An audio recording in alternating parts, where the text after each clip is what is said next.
Yeah, so I've only been shooting for 3 years now.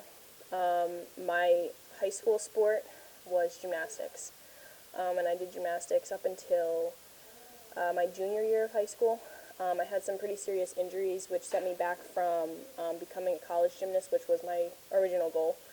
And so at that point, I had to make a decision, what I was going to do, and I really wanted to compete in college as an athlete.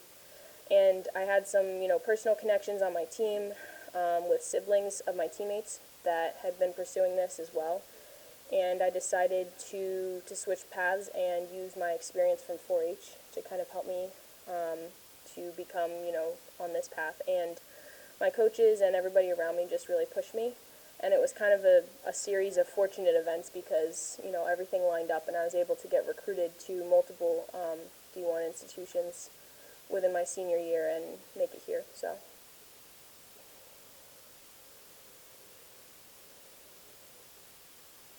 With having so much success in the past, how do you continue to stay focused and have season success?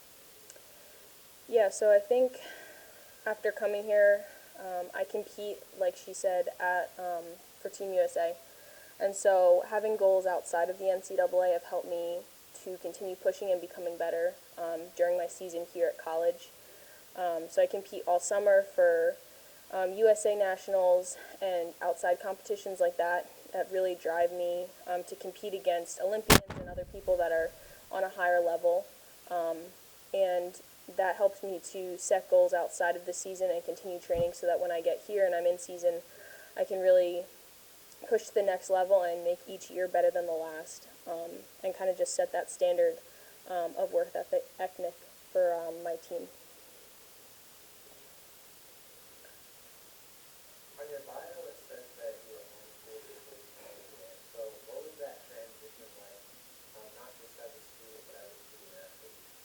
Yeah, so I was homeschooled all the way up until I went to college, and in high school I did dual enrollment, so I was enrolled in a community college. I'd say the transition for me, I'm a pretty independent person, so transitioning from that setting to a college setting was not too difficult for me, and I had been competing all of high school along with school, so I think that transition was probably more familiar to me than other people who maybe didn't have that experience in high school. I think the biggest difference for me was being away from my family and being away from that support system. Having new faces and just having to deal with those challenges in a new setting was something that, I had to learn to adapt to. As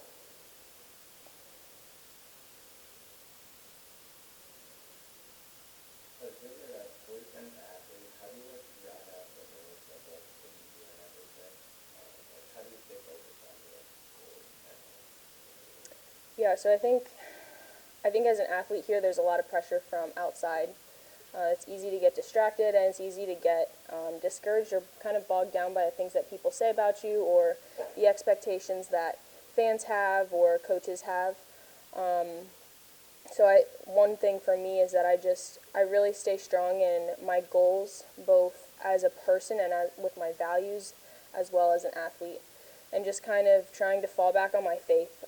My faith really means a lot to me, and that's the one thing that I know I can come back on at the end of the day, and using that to just keep my values ahead of me and keep everything that's important in my sights instead of the things that are maybe negative or drowning out those things that really are important or what I need to be focusing on. So that's one thing that I do to just kind of keep myself centered and grounded in those morals and values that are really going to get me where I need to be at the end of the day. kind of talk about your morals and values, and you received the Stanford Skill Leadership Award and the Tom Osborne you named to the Tom Osborne Institute. So what things outside of shooting with that made the award? Yeah, so in high school, I was heavily involved in 4-H. I did a lot of leadership through that, and it's something that I've always really gained energy from and really just enjoy giving back to those around me, especially the communities that support me and just have gotten me where I am today. And I think that transitioning to college, I wanted to continue that and make that a big part of who I am. So I make it a point to really reach out to the community around me and participate in a lot of volunteer activities, a lot of outreach events, especially to children in the 4-H and in the school system, and just try and get out there and talk to people and inspire them, and set a really good example for how a person should be instead of just me as an athlete, because I think that sometimes people can have an impression of athletes, and it's not who I am. It doesn't define who I am. I think the things that I do outside of athletics define me more as a person and who I'm about than what I do on the range.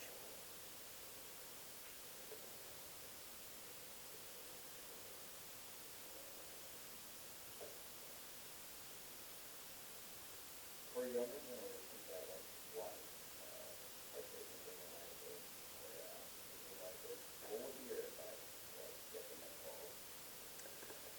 I would say that what I say to all the groups that I talk to and all the kids in school and in 4-H is that there's no limit to what you can achieve, and really just, I don't like to be in the spotlight, but I'm an example of doing things that people don't usually do. And it just it shows that if you put your mind to something, you really can do anything. And I know it sounds cliche, or people say that all the time, and people don't believe it a lot of times, but it really is true.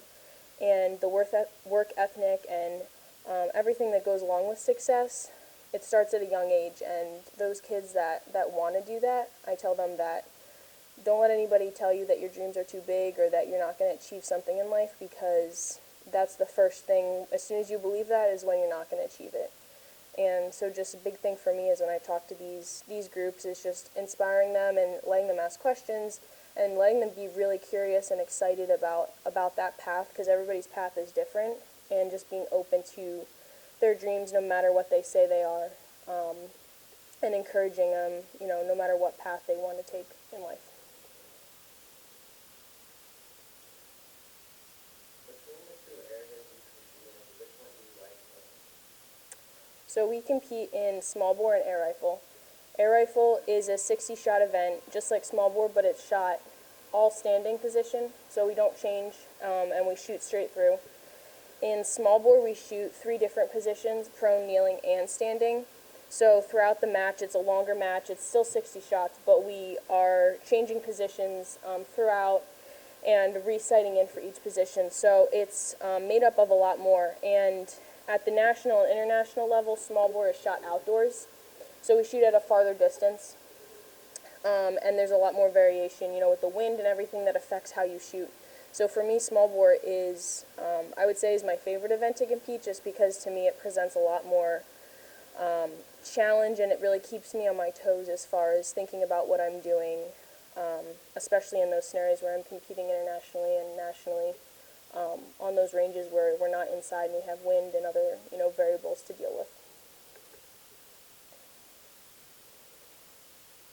With traveling with so many different places, how do you put school first? Obviously, this is an athlete, so how do you balance that? So at times it's difficult. Our season is starting here in 2 weeks, so we'll be traveling almost every weekend. If we're not traveling, we have a home match. And as a freshman, that was a big change that I had to make, was blocking out basically my entire weekend from Friday morning all the way until sometimes Monday for those competitions. And obviously there's time in between to do schoolwork at night and stuff, but when we're traveling, when we're competing, there's limited time. So for me, it's really important to make a schedule of all the assignments that I have and everything that I know is going to be due, because a lot of things are due over the weekend.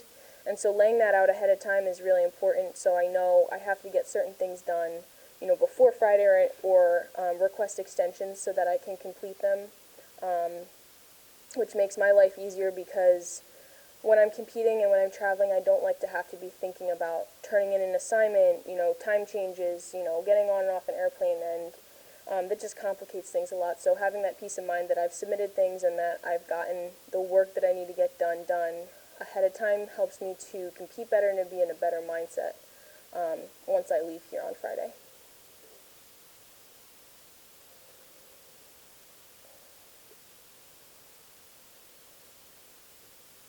What is a typical off-season look like for you? So during the summer, I continue training. I usually take a break after our last competition in March, which is NCAA's. So I'll take a few weeks off, just mentally, take a break from everything and not think about rifle. And then I head straight into USA Nationals, which is in that first, part of summer, and that's out in Colorado Springs. So after my break, I come back and I start training for that.